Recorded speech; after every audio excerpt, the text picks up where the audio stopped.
Origin site, index room. Afternoon continuing.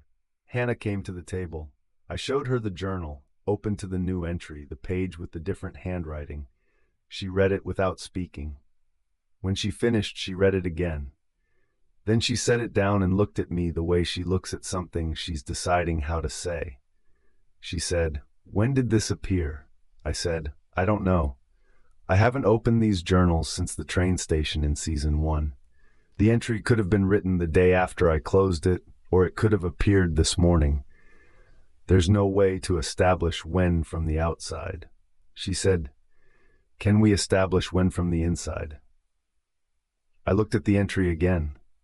The handwriting, the ink color, consistent with the rest of the page. No visible oxidation difference that would suggest it was written significantly earlier or later than the surrounding material. The paper itself shows no differential aging around the new text. Whatever was done to insert this entry, it wasn't done recently in the physical sense. The page looks like it has always had this on it, which is not possible because I read this journal in season 1, and this page was either blank or contained something else. My notes from that reading are in the recorder logs.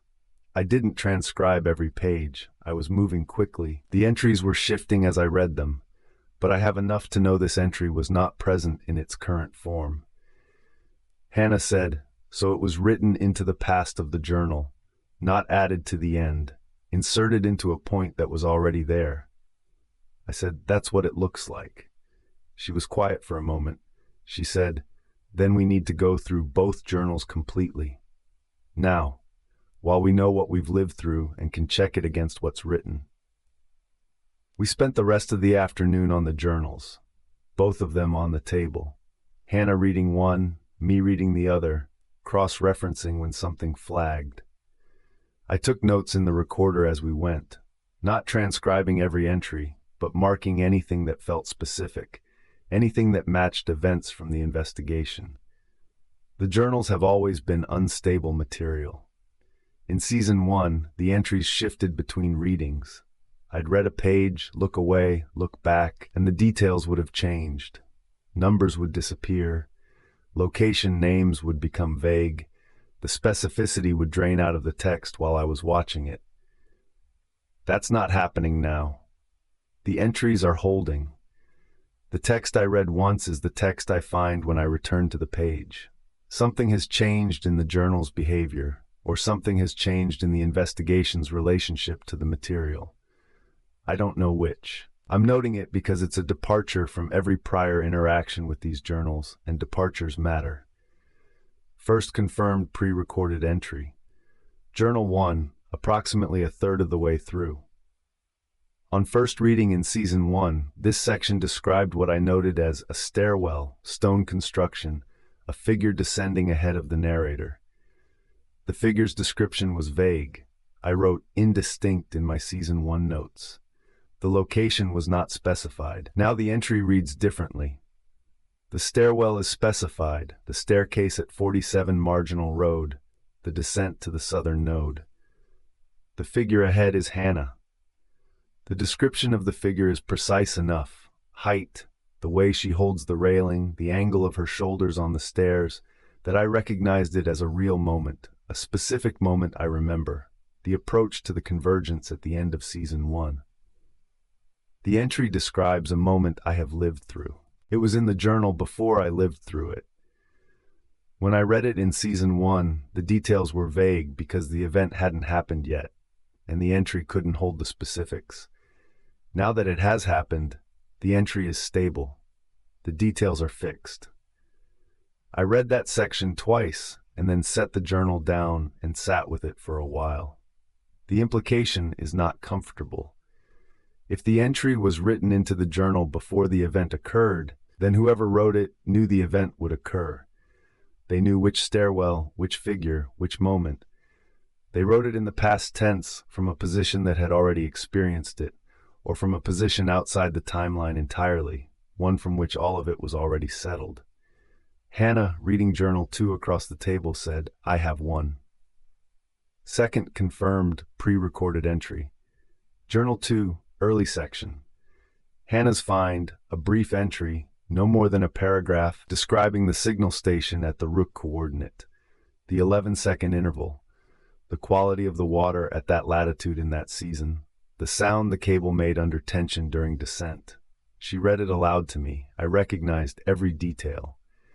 In Season 1, this entry had read, I checked my notes, as a coastal location, water, a mechanical sound, interval unspecified. Vague enough to mean almost anything. Now it is specific. It describes Rook precisely. It describes the descent in the second season, again, written before, legible only after. Hannah set the journal down. She said, "Someone is writing a record of our investigation from a position we haven't reached yet." I said, "Or the journals are doing it themselves, self-updating from I don't know. From the end point of the investigation backward, from whatever point the investigation reaches where everything before it becomes fixed." She said, "Does that distinction matter practically?" I thought about it.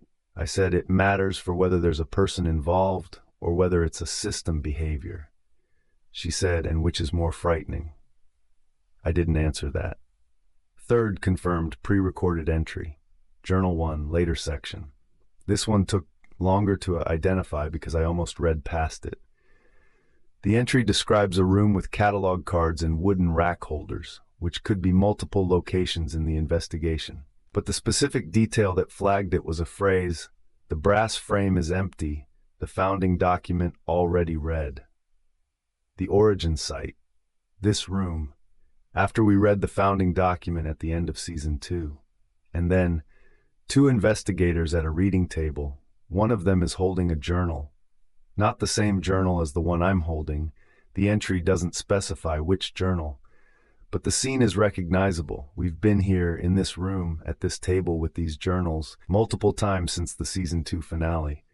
Except this entry is specifically present tense in one moment. One of them is holding a journal. The rest of the entry is past tense. That one clause shifts register, as if the author's temporal position slipped for a sentence. I showed it to Hannah. She read the clause 3 times. She said quietly, "That's not the past. That's now." I looked at the entry, at the clause, at the table in front of me, at my own hands holding the journal. The entry was watching us read it. We paused after that.